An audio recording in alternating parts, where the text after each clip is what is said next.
queria te dizer que a pessoa mais importante no culto de hoje é Jesus. Todo mundo tem algum tipo de ideia a respeito de Jesus. Muitos o admiram, muitos acreditam que ele foi um grande avatar, um grande líder, um grande sábio, um filósofo, uma pessoa que marcou a humanidade com as suas ideias revolucionárias. Mas quem é Jesus de verdade? Eu quero dizer para vocês, queridos, que Jesus é um paradoxo, porque nele se encerram contradições que humanamente nós não podemos entender. Por exemplo, Isaías, vislumbrando a vida do Messias, ele disse assim: um menino nos nasceu, um filho se nos deu.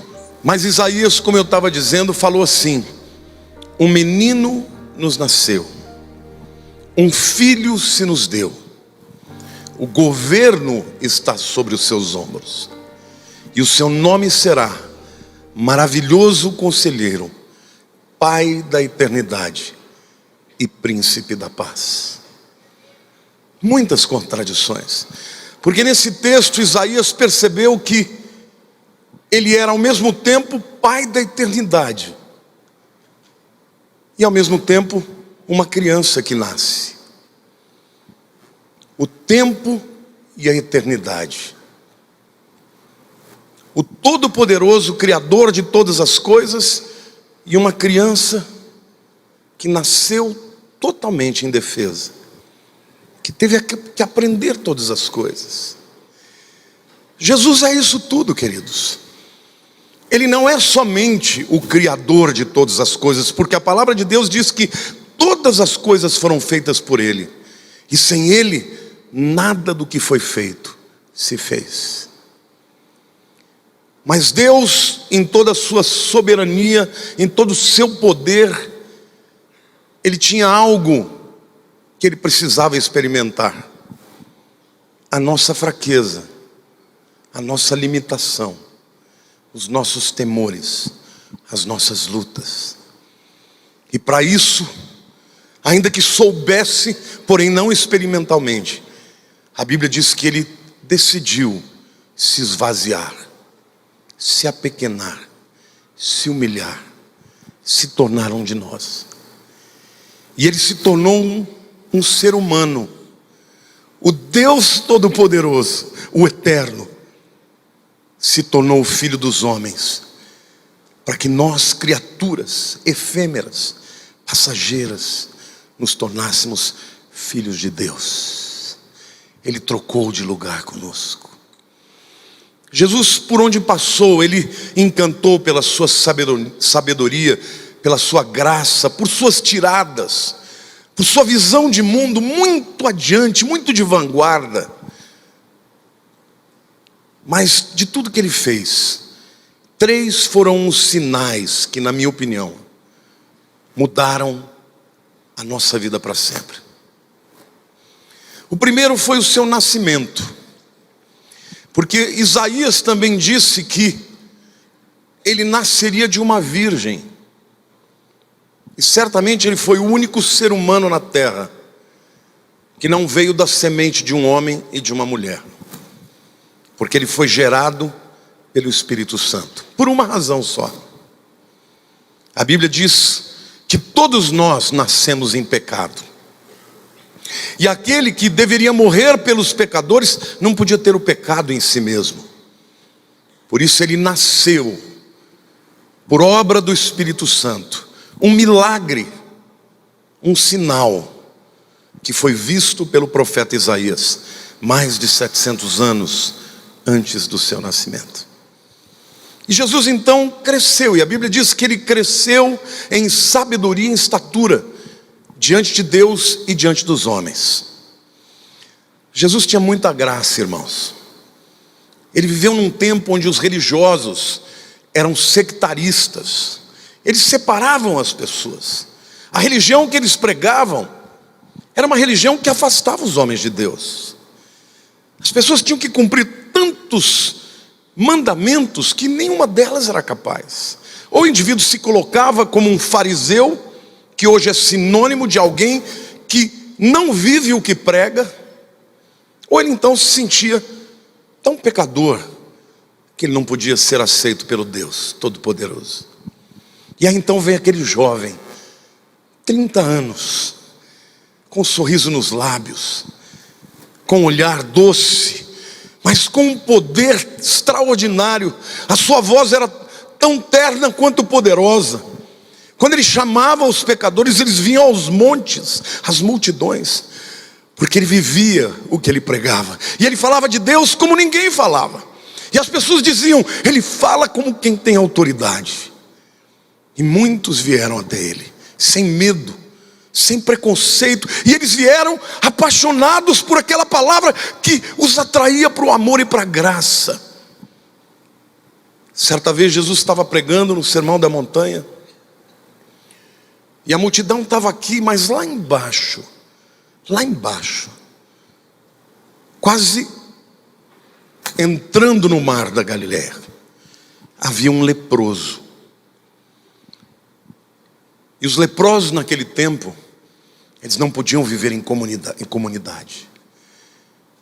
Eles ficavam fora da comunidade. Andavam com roupas andrajosas, com sinais no seu pescoço, para que todos soubessem que eles eram leprosos e se afastassem deles. Jesus desce aquele monte e olha para aquele homem. Aquele homem fala algo para Jesus muito significativo. Ele diz assim: Senhor, se tu quiseres, podes me tornar limpo, são. Ele não tinha dúvida de que Jesus podia. Ele tinha dúvida se Jesus queria. E Jesus disse: eu quero e eu posso. E ele tocou naquele homem, no intocável, no rejeitado. E aquele homem foi curado para sempre, não somente da sua lepra, mas de toda a rejeição. E aquele homem pôde ser reintegrado à comunidade. Eu quero dizer para você, querido, todos nós, de alguma maneira na vida, nos sentimos rejeitados. Pelos nossos pais, pelos nossos professores. De alguma maneira, você já se sentiu rejeitado. Mas hoje Ele está aqui. E Ele está aqui hoje para te receber, como Ele me recebeu um dia. Eu tinha 19 anos, o dia que eu conhecia Jesus. Eu era um jovem cujas mães dos meus amigos diziam: não ande com esse rapaz, ele não é uma boa influência. Pela minha revolta, pela minha coragem de fazer coisas que ninguém fazia, eu fui rejeitado. Meu próprio pai dizia: esse menino vai virar um bandido. Porque muitas vezes os homens não são capazes de olhar além do estereótipo e ver o que está de fato no coração. Mas Jesus me olhou e Ele me atraiu. E o plano que Ele tinha para a minha vida era um plano melhor. E eu quero dizer para você que hoje Ele está aqui também para lhe oferecer não somente vida eterna, mas uma vida relevante, significativa para os dias de hoje. Então não importa qual seja o seu problema, se seja físico, emocional, espiritual, social, não importa. Ele é maior, Ele é o próprio Deus que se tornou homem para comer a sua comida, para falar a nossa língua, para compreender os nossos problemas, as nossas dores, as nossas aflições.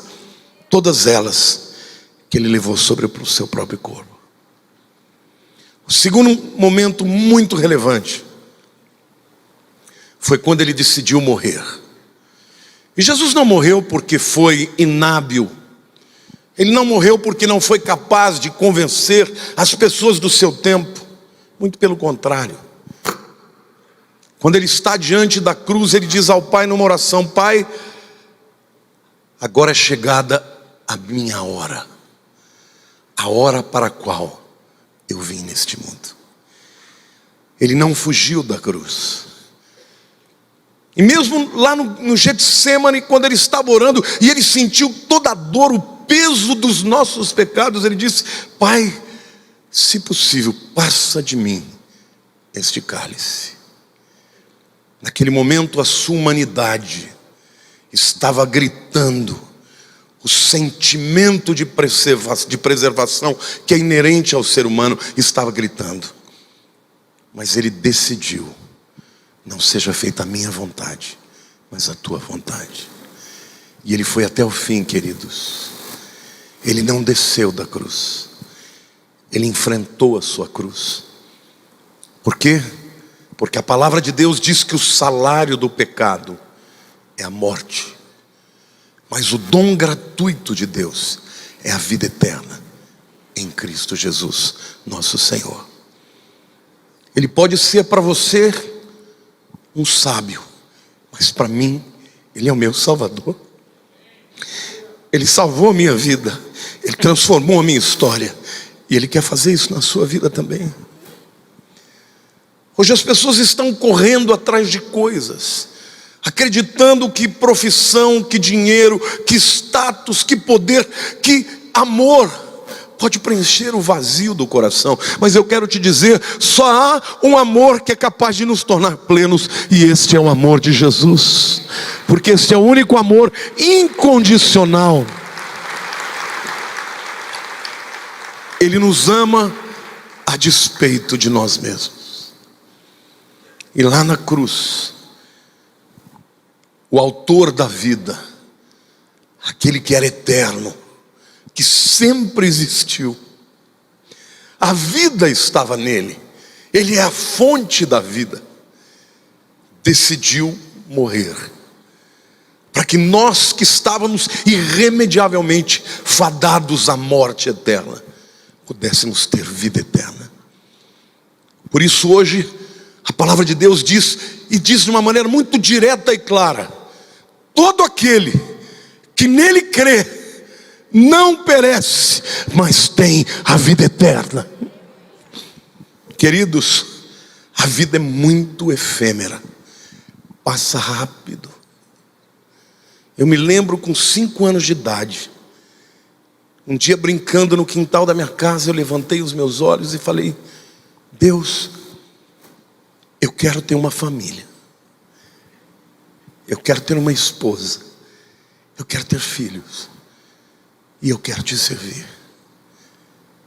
Passou muito rápido. Hoje eu já sou vovô. Daqui a pouco todos nós estaremos diante dele. Mas como você comparecerá naquele dia? Como alguém que decidiu recebê-lo como Senhor e Salvador da sua vida, ou como alguém que decidiu rejeitá-lo até o fim? A morte de Jesus foi por mim e por você. Basta você dizer: Senhor, eu aceito este presente. Isso não tem nada a ver com religião humana, porque qualquer instituição humana é defeituosa, tem problemas, porque nós somos pecadores. Isto é uma entrega pessoal, intransferível. Ninguém pode fazer por você, mas você pode fazer hoje. E o terceiro momento que transforma a história é o momento da ressurreição. Há relatos de muitas pessoas que passaram por experiências de morte ou de proximidade da morte, pessoas que conseguiram ver o outro lado. Muitos falam de um túnel escuro que termina num lugar muito luminoso. Muitas pessoas já tiveram essa experiência, mas eu quero dizer para vocês que todos os que morreram e mesmo ressuscitaram, morreram de novo. Mas Jesus não. No terceiro dia, ele ressuscitou. Ninguém pôde detê-lo. A morte não pôde detê-lo. Os demônios não puderam detê-lo. E a Bíblia claramente nos diz que houve um entendimento errado por parte do inimigo das nossas almas. Lúcifer acreditava que naquele momento em que Cristo morreu, ele tinha tido vitória cabal. Mal sabia ele que era exatamente aquela morte que seria o instrumento da nossa vitória. E no terceiro dia, porque ele não tinha pecado, a luz foi se aproximando das trevas.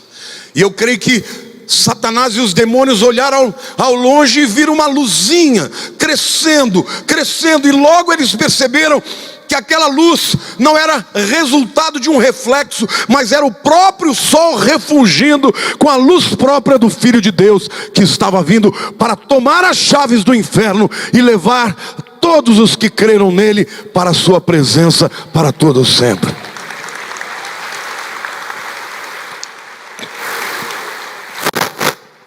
Saiba você que no momento em que você fechar os olhos nessa vida, imediatamente você abrirá os olhos para a eternidade. E a maneira como você responde à oferta de amor de Cristo determinará como você vai viver a eternidade. Se você já confessou a Cristo como Senhor da sua vida, Ele será o seu advogado.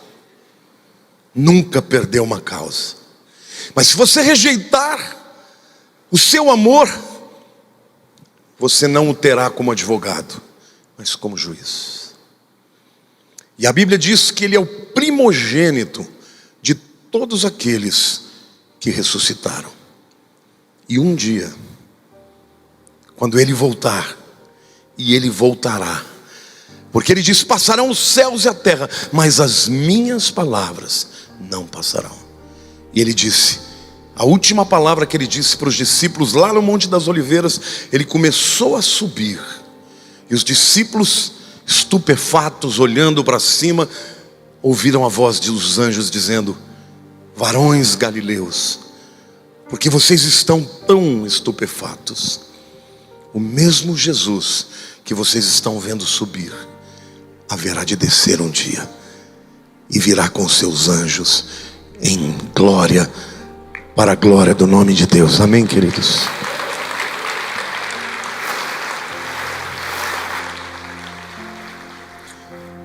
Três momentos que mudam a vida da história da humanidade. O Deus eterno que se torna mortal. Aquele que vive para sempre, que decide morrer para compartilhar a vida eterna. E por último, a vitória cabal sobre a morte. Porque só há um inimigo inexorável que ninguém pode vencer, é a morte. Só um inimigo, mas Ele venceu até esse inimigo. Por isso a Bíblia diz: aquele que crê em mim tem a vida eterna. Jesus está falando: aquele que crê em mim tem a vida eterna, não entrará em juízo, mas passou da morte para a vida.